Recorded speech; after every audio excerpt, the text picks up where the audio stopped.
She's a nutritional therapy practitioner certified by the Nutritional Therapy Association, and she's a National Strength and Conditioning Association certified personal trainer. Her kettlebell training comes from Strong First, and she is passionate about helping people become strong from home.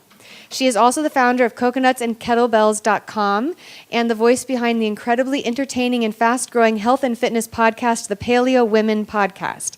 Noelle admits that she has made just about every mistake you could possibly make when pursuing health, but wouldn't change a thing. Experience has been her greatest teacher, and she is right here in this moment with you because of everything she's been through in life.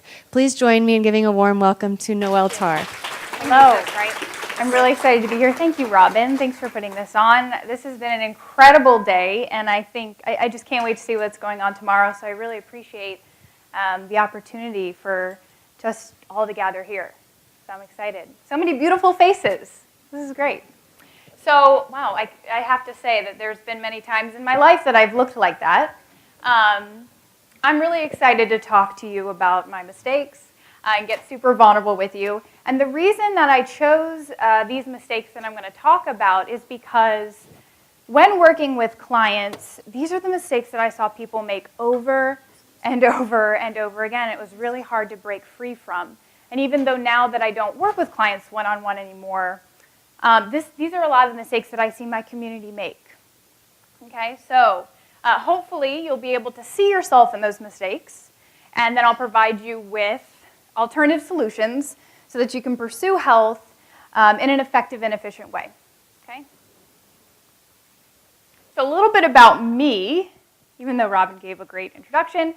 I am a nutritional therapy practitioner. The NTA is actually here, and an exhibitor where I became certified. I'm a certified personal trainer. I have been working in the fitness industry for 12 years. So actually, in college and before college, I was working in fitness and had a real passion and a love for fitness.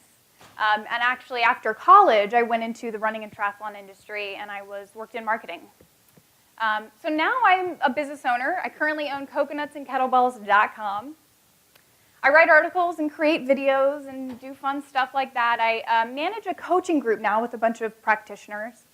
And of course, I co-host the Paleo Women Podcast, which is probably the best thing I do because I love to talk. Forewarned, you are. My husband can still attest to that. I love to talk. He's happy I have a podcast now because I get a lot of it out. Okay, so I'd love for you to participate in this question. If you find that you have made a mistake before, raise your hand. Raise your hand if you've made a mistake when pursuing health and fitness. Everybody was like, wait. When pursuing health and fitness, you feel like you've made a mistake before. Okay, so a lot of us have. I appreciate you participating because that makes me feel better about myself since I'm about to talk about all my mistakes.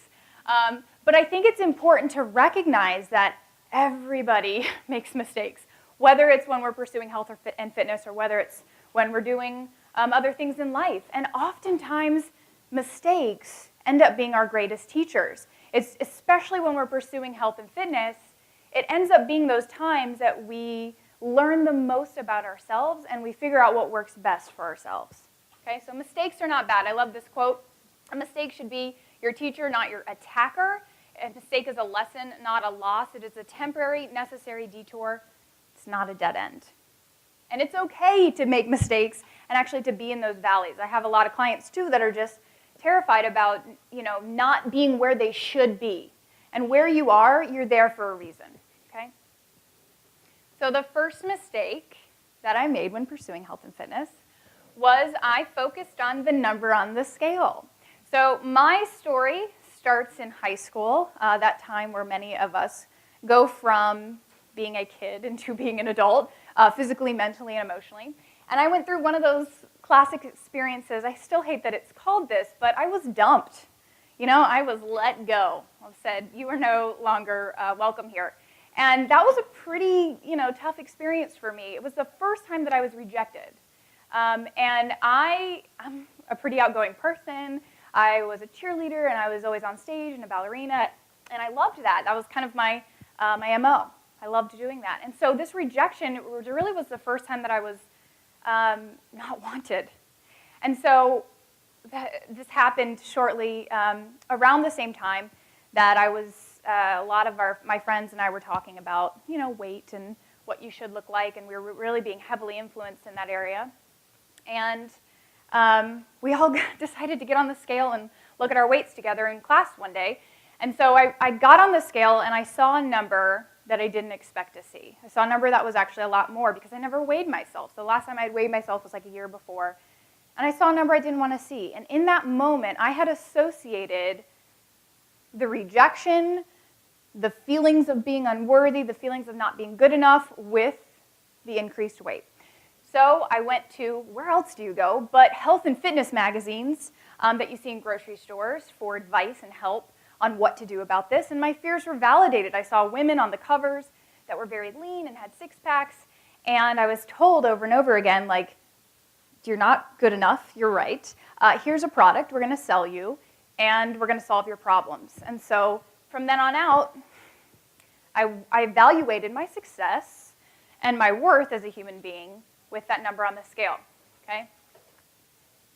So what happens when you give, or when you focus on the number on the scale?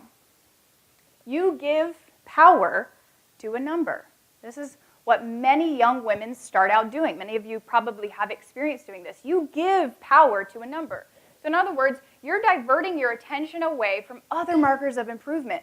And it's astounding how actually this really happens in people's heads. They'll be making really great changes, feeling really well, sleeping really well, and they'll get on the scale and they'll see a number they didn't expect to see, or they think that should be different, and they decide, wow, well, I thought I was feeling healthy, but clearly I'm not, because the number hasn't changed.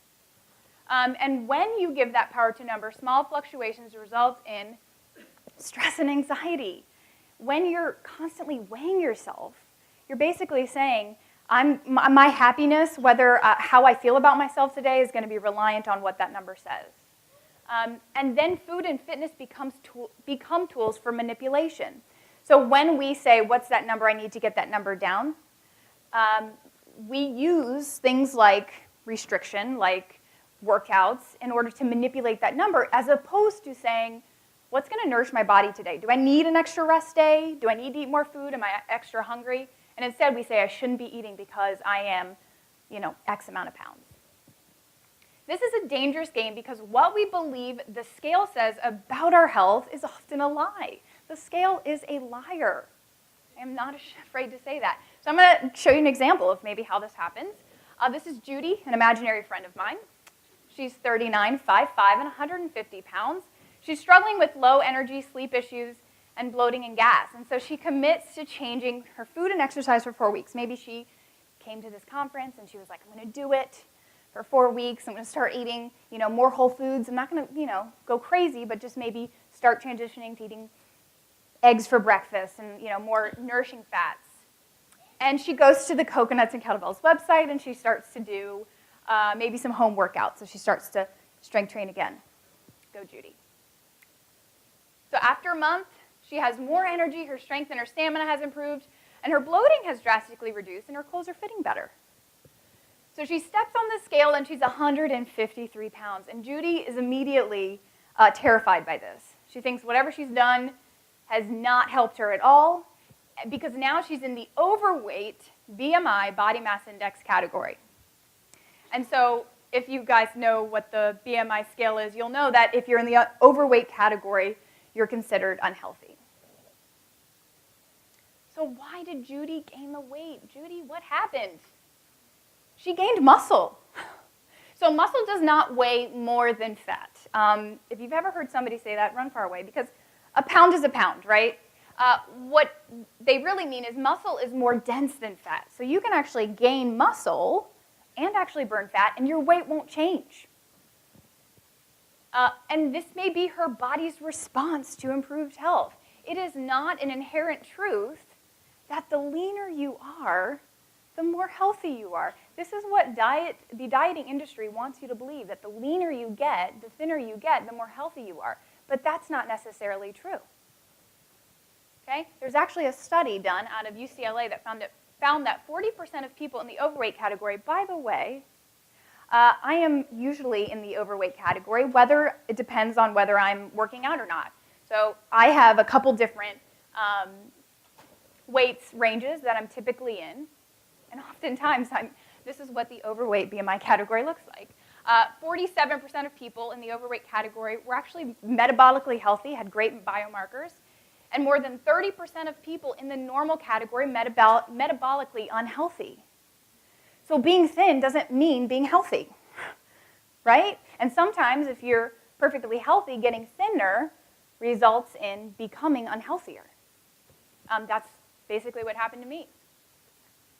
And number two, your happiness is reliant on something that is fleeting. It is very normal for bodies to adapt and fluctuate. Women, we fluctuate like, constantly, every month, right? And so bodies are always shifting and changing. They're adapting to the environment. They're adapting to our stress levels. And so when we think that we shouldn't have any fluctuations, we get sucked into believing that we should exist in one specific state, and our happiness is reliant on something that it's okay for it to be fleeting and changing. Health and happiness is not a destination. I think this is one of the most powerful things that when I finally grabbed onto that idea, my whole philosophy changed about health and fitness. And this is because if you go to traditional sources of dieting advice, you'll find that most of the time it's if you reach this specific weight, if you reach this specific state of being, you'll achieve happiness. You'll finally be happy. And happiness doesn't come from what your body is, right? It comes from what your body does. So when we get hyper-focused on changing our body, trying to make it look a specific way, trying to weigh a specific amount, we're believing that existing in a certain state is where happiness lies. But that's not the truth. Actually, happiness comes from what your body does. So if you think about all the times that you're the happiest, you're doing things, you're experiencing things, you are with your family, you're traveling, you're engaging with life in a really extraordinary way. And so pursuing making your body more capable will always lead to happiness. Pursuing existing in a certain state is going to let you down. And then the root of this is diet culture. Shame and guilt are really powerful motivators, and if a diet marketing, believe me, I've been in marketing, I don't think all marketing is evil, but a lot of it is very subliminal in the ways that it teaches you and tells you that something's wrong with you, and your unhappiness is because of your look or your state of being. And so diet culture wants you to feel that shame, and then sell you a product to help you get rid of your cellulite or get rid of your belly fat. What to do instead? Assess total health. So choose metrics that are important to you, like your energy levels, like your sleep. You can get numbers checked with your doctor that are important to you. So if you have a thyroid condition, or you want to check hormonal levels, or you want to check blood pressure, right? Those are numbers you can check. Physical improvements, more energy, better sleep. Psychological improvements, anxiety, depression. And number two, focus on all the things your body can do.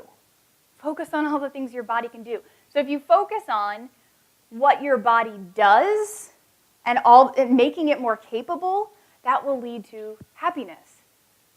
And number three, see health as a journey, not a destination. So when we see health as I don't all of a sudden arrive at health. I'm not like, hey, health, I'm here. Like, it's a journey, right? It's something that happens over time. And throughout your life, things change. Pregnancies happen. Stress happens. Death in the families happen. Chronic disease happens. And so our health is always fluctuating, and you don't ever arrive, right? It's always kind of a journey that we're always exploring and interacting with. And so when we get off of that destination mentality and stop saying, if only I could get here, then I would be healthy and happy, we can move on and actually pursue the things that make us happy. So the second mistake I made was I focused on restricting calories. Focused on restricting calories. Initially, of course, that was the messages that were thrown at me was reduce your calories. Reduce your calories, reduce your calories. Restrict, restrict, restrict. And so that's what I believed was the answers. And so I did a shake meal replacement thing, And even when this was still in high school, so I was doing, a diet and doing the meal shake thing, and I lost about 5 pounds, and that was great. However, I stopped losing weight. And so I went back to, Barnes & Noble and was reading through all the books, because the internet was around back then. However, it was not like it was today, and you didn't, Google search things.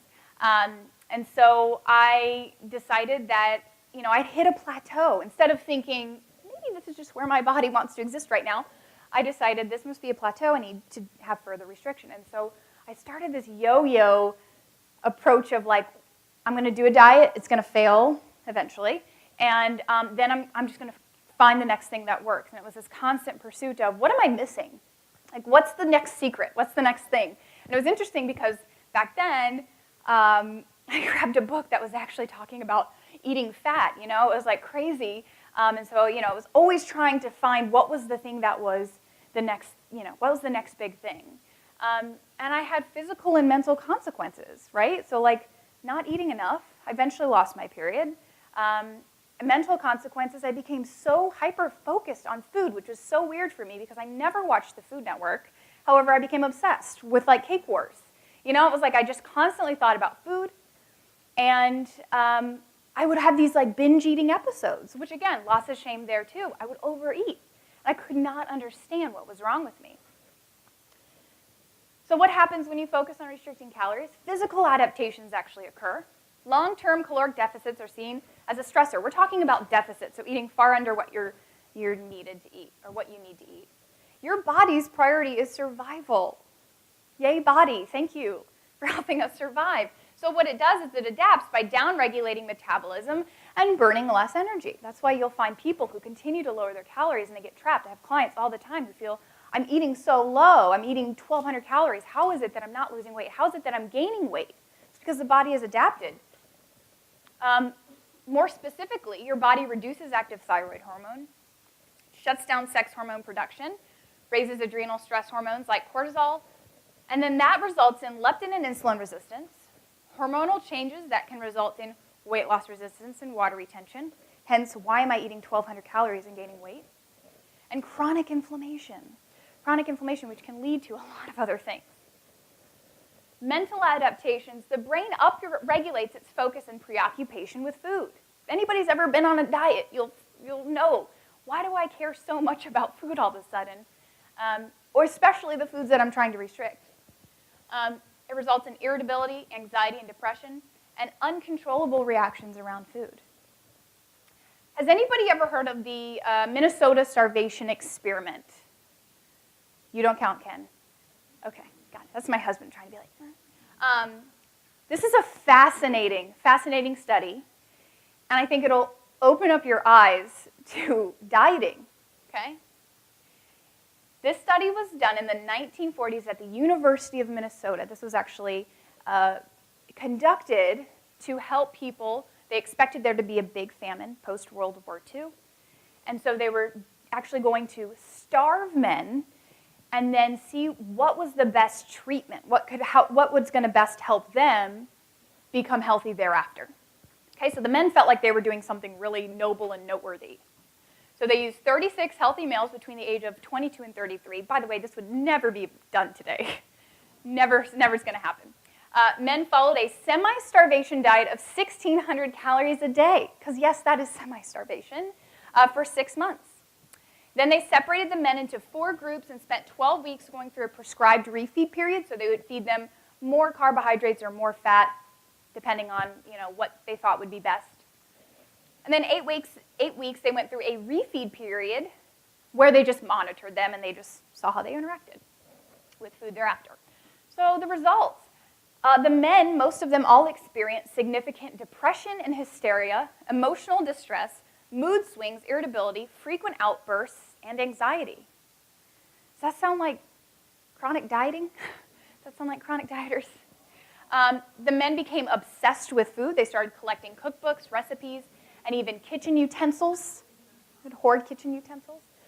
They had uncontrollable binges. This actually happened during the study, and many of the men felt a lot of shame and guilt for this because they were, again, doing something very noble, but they could not control themselves around food anymore. And the uncontrollable binges happened 5 months after the starvation period. They still were interacting with food in this weird way that they just couldn't understand. They had reduced sexual interests, we're not done. Social withdrawal and isolation, decline in concentration and judgment capabilities, decreased basal metabolic rate. And one participant actually cut off 3 of his fingers with an axe in order to get out of the study. He did get out of the study, but he lost his 3 fingers. That's not a joke. So what to do instead? Eat food. Eat food to support your body's needs. So everybody has a different caloric need. There's no one set caloric amount of food that everybody needs, right? And so many people are eating far too less. Long-term caloric restriction leads to physical and mental consequences, including weight loss resistance. And then focus on quality and following an individualized approach. An individualized approach. Now, that is not as cute and pretty that we can tie up in a bow, right? Because it's not a one-size-fits-all prescription. However, when you experiment with foods, focus on quality, of course, right? Not quantity, and you figure out what foods work best for you, you'll have the greatest chance of feeling really good and fueling your body, and your body existing at a weight that is right for it. I like minimums, not a maximum person. So women, minimum of around 18 to 2,000 calories, and men, a minimum of 22 to 2,400 calories. That's just a general recommendation. Of course, that can shift. Okay, so number 3.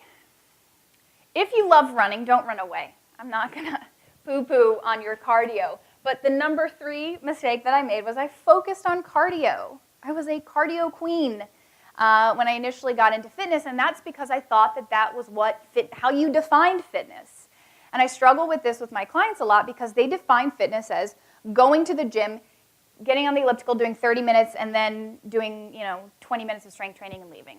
And that is not the definition of fitness, right? You can get fit in a variety of ways with a variety of different modalities. But I really focused on the cardio because I saw, what am I doing in this, let's say 30 minutes, 30 to 60 minutes. What am I doing in this 30 to 60 minutes? I want to burn the most calories, right? That's what my focus is. And so that's what I focused on. And as my body adapted, I kept having to do a little bit more and a little bit more, and ended up spending a lot of time in the gym doing a lot of cardio. And I eventually, I hated it. I really hated it. I mean, think about it. If you spend your hours on cardio equipment, it's really not that enjoyable, but I felt trapped into it. I felt like it was the only really option. So what happens when you focus on cardio? Elevated cortisol. That was foreshadowing. Cortisol is a stress hormone secreted to help us manage stressors. It's a great hormone. It keeps us alive when things are chasing us and when we're doing really intense activity, and not even when we're doing intense activity. Doing high amounts of cardio actually leads to this chronic cortisol output. Studies do show that endurance athletes have elevated cortisol levels. So we're talking more repetitive exposure to cardio. So think running for an hour at a pace that you could talk at, okay? So that's what we're talking about when we're talking about when you focus on the cardio, when you do that 5 times a week, and that's what you're doing. So when cortisol is elevated, it disrupts the entire endocrine system. You can suffer from adrenal dysfunction, thyroid issues, hormonal imbalances, insulin resistance, and chronic inflammation. A high amount of cortisol in the body also disrupts your ability to build lean body mass, and it also inhibits proper recovery. Physical adaptations occur. Again, the body's priority is survival. Thank you, body. Bodies become efficient at that. Whatever exercise that you do, when you do it repetitively, your body becomes efficient at it. And so it ends up burning less energy when completing the same amount of exercise. So what's the alternative? If we're not doing cardio all the time, then what do we do? A little thing called anaerobic training. I know it sounds scary. It's totally not. It's basically periods of hard, intense effort followed by periods of rest. And in short, it's when the body's demand for oxygen exceeds the oxygen supply available. So this would be times where you're like sprinting or doing interval training. You could do this swimming or biking. You could, of course, do running. So think of exercise not by what you do, but by what happens after what you do. What does that mean? A little friend of mine, it's called EPOC, short for excess post-exercise oxygen consumption. And it's basically the rate at which your body burns energy post-workout to return it to a pre-exercise state. So when you do this anaerobic training, whether it be heavy strength training or interval training, where you're going hard and then you have periods of rest, you actually raise your EPOC up to 38 hours after your training. Now, we're talking hundreds and hundreds of calories. Okay, so you're not only burning calories or burning energy while you're doing your exercise, you have raised your oxygen uptake so that you burn much more calories for days after, right? So it includes things like bringing the heart rate down, protein synthesis, and restoring muscle glycogen. It's basically what's happening in the body. So what happens if we test the theory of doing lots of cardio versus doing small amounts of anaerobic training? How does that shake out? There's been plenty of studies, luckily. Lucky you. Example 1. There was a study that showed 2 groups of people did a 2-week training program. Group number 1 did 90 to 120 minutes of steady state cardio each training session for a total of 10 and a half hours of training. A lot of training. Group 2 did 4 to 6 30-second all-out sprints each training session for a total of only 2.5 hours of training. That also included the rest. The result, they had these same exact improvements in fitness. So years ago, they did not believe that doing interval training, that doing this kind of sprint efforts would actually improve aerobic capacity. However, both groups experienced the exact same improvements in aerobic capacity. Example number 2, 2 groups of overweight women did a 15-week training program.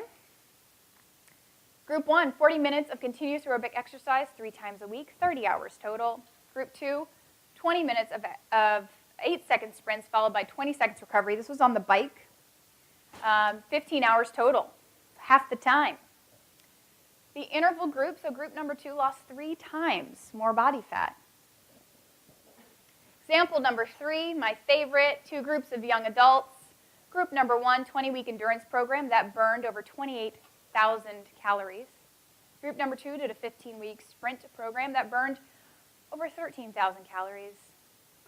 The result, the sprint group lost 9 times more body fat. So what's happened here is that people are reducing their exposure to cortisol. We're creating an environment where we're able to build lean muscle, and we're also elevating EPOC. We're increasing our ability to burn calories thereafter, after our training, okay? What to do instead? More is not the answer. More can actually be the reason you aren't seeing results. When I was working in the running industry, I had so many people chasing the idea that if they just did a little bit more, they would finally have the performance and have the body and lose the belly fat. And it was like this constant chasing of, if I could just do more mileage, if I could just train for that longer race. And really, what was hindering them, what was stopping them from feeling great, from not having all these injuries, from having the belly fat, was to kick back their training, stop spending so much time running. Your body must feel safe to appropriately regulate energy. So when you are stressed out, whether that be from eating too little and working out too much, it's not going to let go of energy. Okay? So number 2, focus on what, I'm pretty sure that should say, focus on what you enjoy doing. Focus on what you enjoy doing. So fitness is not going to the gym. Fitness is not going to the gym. And if you focus on doing what is the next greatest thing, what everybody else is doing, what everybody else is saying is right, you'll probably lose motivation pretty quickly. So we all talk about this thing called, an individualized approach to food, right? We all say, okay, there's some foods that work for some people, some foods that don't work for others.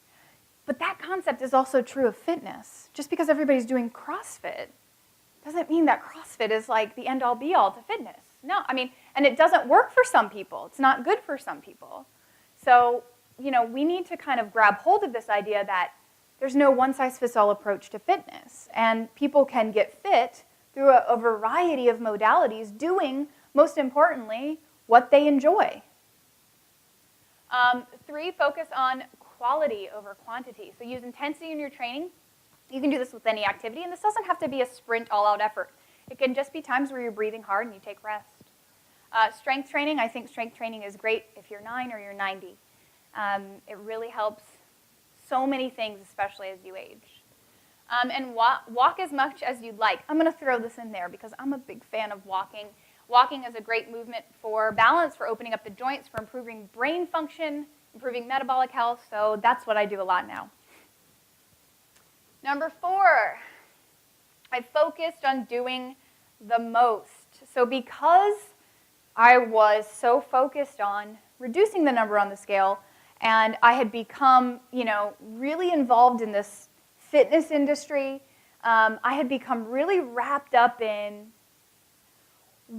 what is that like? What should I be doing? What should I be doing? What should I look like?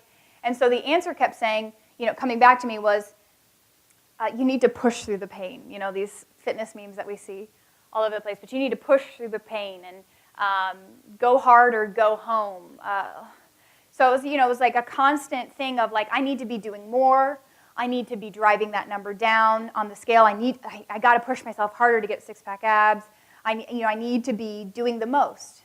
And eventually, of course, I ran into so many different injuries, and I ran into an injury that sidelined me for a year and a half. And it was a moment for me where I was like, what am I doing? Why am I spending all this time trying to pursue fitness and get more fit when really I'm just making myself sicker? So what happens when you focus on doing the most? You don't plan rest days or give yourself the flexibility to take unplanned rest. Hey, unplanned rest. It's totally okay. I think as a culture, we feel really guilty for not doing things perfectly and not doing things right. And if you have had a really rough day, or let's say your kid woke up 18 times throughout the night, getting up at 4:30 or 5:30 in the morning and doing a workout may not be the best idea, right? Because that's stress. So you have to give yourself the flexibility to say, I'm going to take care of myself and not work out today, and that's perfectly okay. Not enough rest exposes the body to more than it can handle, so training is work plus rest. That is the equation, where work is the compilation of the training you do and rest is the rest required to adapt to that training. During training, muscle tissue is broken down and damaged, and the cardiovascular and metabolic system are put under stress, and during rest, your body rebuilds and repairs and restores. So training doesn't actually make you stronger. Your workouts don't make you stronger. Your rest is what makes you stronger. Short-term results, something called overreaching, so when you expose your body to too much. And this doesn't mean working out 5 days a week. This can mean working out 3 days a week and being super stressed and doing high-intensity workouts 3 days a week. That may lead to overreaching. Okay, so fatigue, increased heart rate, sleep issues resolves typically with 1 to 2 weeks off. Long-term results is overtraining, which is not a fun place to be. Lots of parts and pieces to overtraining: decreased performance, sleep disturbances, decrease in lean body mass, decreased appetite, low immune system function, adrenal insufficiency. Now this is heightened and happens even faster when you're not eating enough. So what are most women doing? They're trying to eat too less, and they're trying to work out, and all of these things happen. Number 2, you sacrifice social interactions. So I can't tell you how many times I tried to avoid going out of town, going to events, going out with people because I would no longer be in control of my food and my fitness. Felt that it would put me in a very vulnerable state, and it did. But I lost social connections, and many people do. They lose social connections. They have anxiety around interactions that change the food and the fitness schedule. And health is not just about food and fitness. It also includes social support and interactions and community. If we're just focusing on food and fitness, then what are we doing, right? If that's all we're focusing on, but we've completely lost the fact that we also need to have mental and emotional health, we're basically working against ourselves. because you have to have mental and emotional health in order to have health, period.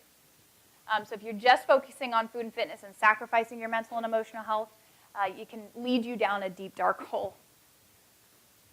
So what to do instead? Recognize that you don't have to go hard or go home. You don't have to go hard all the time. Like, that is not real. You don't have to go hard all the time. You can also, you can just spend a lot of time walking. Like, that's a real and very beneficial thing that you can do with fitness. Fitness is not doing CrossFit. Fitness is not going to the gym and being a meathead and lifting all the time, but that's what we perceive it as, and so people get trapped in not doing the fitness because they're too intimidated to actually get involved, but it can really mean doing workouts very simply at home with your kids and going for a walk. Number 2, figure out the amount that is right for you. So fitness is highly individual. This is that individual intuitive fitness idea. It's based on your experience level, on your genetics, on other life stressors like sleep, workload, and relationships. Too much to you may be just enough to someone else, and vice versa. So just because your friend Sally works out 4 days a week and has 8 kids and maintains it all and does, lives the life, doesn't mean that that's right for you. Maybe what's right for you is working out 2 days a week. And furthermore, just because somebody's a marathoner doesn't make them a better person than you, right? Just because somebody's a runner, just because somebody does CrossFit, just because somebody spends 8 hours climbing, that doesn't mean that all of a sudden they're a better or more worthy or more acceptable human being than you are. Okay, so what you do for fitness has nothing to do with your self-worth. Number 3, remember that workouts are stress. Workouts are stress. We have to recognize that if our life is stressed in many other areas, that piling workouts on top of that, probably not a good idea. And 4, create a template. So I love the idea of creating a flexible template with fitness. This is what I really preach to my clients a lot, is set a scheduled amount of workout days. So beginners 2 to 3, more advanced maybe 3 to 5. And then leave one day as a flex day. Like, just say this is going to be a flex day. My flex day is Wednesday, or my flex day is whatever day that I wake up and I'm going to assess how I feel. So if I feel a little too sore, that's going to be my flex day, and I'm going to go for a walk, or I'm just going to do some light stretching. And the last and final mistake that I made was I focused on the negative. So, it's interesting because it's almost hard for me to understand really when it started, but I know that it started really in that moment when I got on the scale and I created that association. But I pursued health because I hated my body. And that's really hard to say even now, years later, as a completely different person, but as a teenager, I hated my body. And as I pursued health and fitness from a place of hate, from a place of self-hate, I only did things that hurt me. So, I thought I was doing things that were healthy and I was eating nutrients and so into fitness, but my drive was I dislike what I look like. I need to change that. Okay, so focused on the negative. So what is the root of negativity? What is really that root? Why do we hate things about our body? This is something so many women experience, and they sometimes don't even know where it comes from. It's really driven by shame and guilt. Okay, so it is the result of believing that certain behaviors, actions, or physical attributes are wrong or bad. Here's a product for your unsightly cellulite. Here's a product for your thunder thighs. We give names to all these body parts and things that are, when they don't look right or they don't look the way they should be. And so believing that I have something wrong about me, something is wrong with my body, makes you feel shame, makes you feel guilt. And so what do? You take action to eliminate that shame and guilt. And you no longer prioritize nourishing yourself, you no longer prioritize healthful actions. Instead, you're prioritizing getting rid of the shame and the guilt. And number 2, let me see what that should be, driven by shame and guilt. You become less happy with your body. This is a huge misconception that women who dislike things about their body think, if I could only change my body, then I would no longer hate my body. Guess what? That doesn't happen. That's not true. I can tell you that the day that I started trying to lose weight, the day in that moment that I was at my heaviest, until the day that I was at my thinnest, the day that I was my thinnest, I hated my body more so. And that's when I got to my point when I said, what am I doing? Like, why is it that I hate my body? Where is this coming from? Now I'm thin, and I should be happy, and I'm at the weight that I thought that I should be, but nothing has changed. So using this shame and guilt, using self-hate to drive yourself and really being focused on, I need to change something about my body. I love my body, but I don't love my stomach, or I don't love this about myself. That's not going to change. What changes, it's not going to change with actually changing your body. What changes it is inner work, is getting rid of the shame and the guilt, and figuring out where that shame and that guilt came from. So I have a little graph here. What to do instead? You have to stop the shame cycle. So guilt and shame comes from many places. It can come from our childhood. It can come from messages from the media. It can come from the diet books that we've read. And when we feel this guilt or shame, basically we're saying, I've done something wrong. I feel bad about myself. I've eaten a food that is bad, right? I've eaten a food that's wrong, that's on the no list. I shouldn't have done that. Now I feel guilt and shame about it. And so what do? We try to rid ourselves of the guilt and the shame. So we do compensatory behaviors like getting on the wagon again. This is basically a graph of the falling on and getting back on the wagon. We create a new wagon. We say, what are the restrictions that I can put into place? How can I get better control of this? Maybe I'm going to work out more. Okay? And then what happens? Eventual failure. See Minnesota starvation experiment. Eventually, you're going to engage with that food that you're trying so hard to restrict, or you're going to miss workouts, or you're going to fail by whatever that means to you. Okay? So what happens then? Guilt and shame, and then we go back on what's the wagon, what's the next thing that I can use to control my body, to control my worth. So stopping the cycle starts with understanding that food is not a moral compass. Food is not a moral compass. Now, food is not inherently good or bad. This may ruffle a few feathers. That's okay. Food is not morally wrong or right. And by engaging with a certain food, by engaging with a cupcake, you do not become a bad person. Yes, there are foods that are less nourishing than others, right? There are some foods that are going to serve our body better than others, especially if you're intolerant to gluten or intolerant to dairy. Engaging with gluten, it's not going to make you feel that great. However, it doesn't make you a bad person. It doesn't mean that all of a sudden you deserve to be chastised and you are no longer worthy. Your self-worth is not reliant on the food, the diet that you eat, or the fitness that you do. Okay? Your value is in a lot of other things, but it's not in your ability to maintain a diet perfectly. So giving food morality, in its basic sense, is basically you're giving morality and you're giving power. You're giving your power to a food.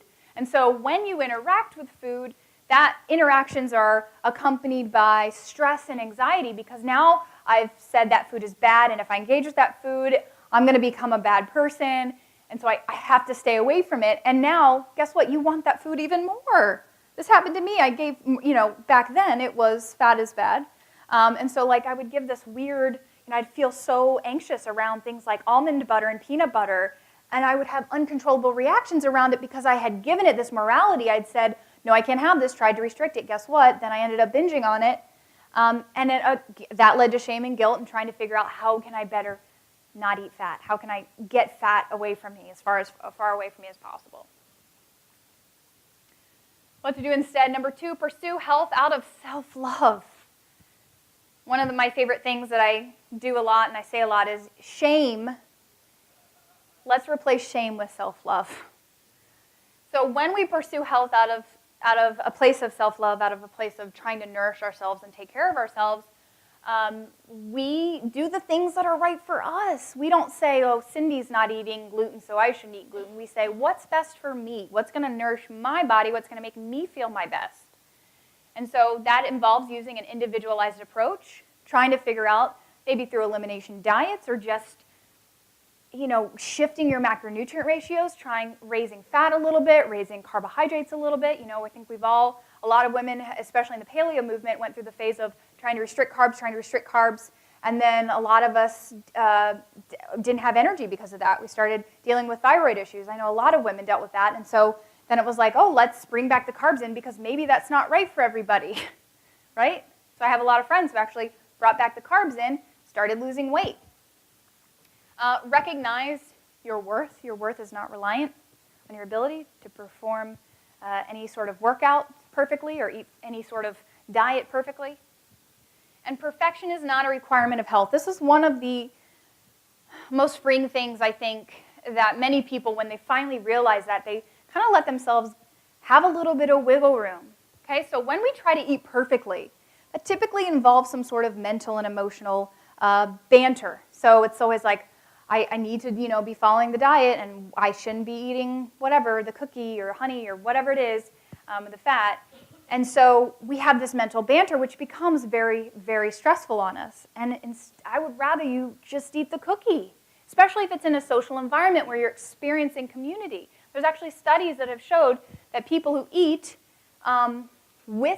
let's just say with and without this mental banter, with and without this negative self-talk, the people who ate the exact same things, the people who had the negative self-talk actually had higher levels of inflammation. So that is how the brain affects your inflammation levels. So what do I do instead? It's got a little screwed up here. It's all good. Experiences, not numbers. So instead of focusing on a number on the scale, I focus on what can my body do? How can I make it more capable of doing all the things I want it to do? Number 2, supporting my body with food. That's what I focus on. I eat the food. I eat a lot of food. I love it. I eat foods that are right for me. I've stopped focusing on what's everybody else doing and what's working for everybody else, and I focus on what's going to work for me. I do what I enjoy. Okay, so sometimes that's working out in the gym. Last few months it haven't been in the gym in months. So it's about honoring what's going to serve me in this moment, not feeling guilty if that changes.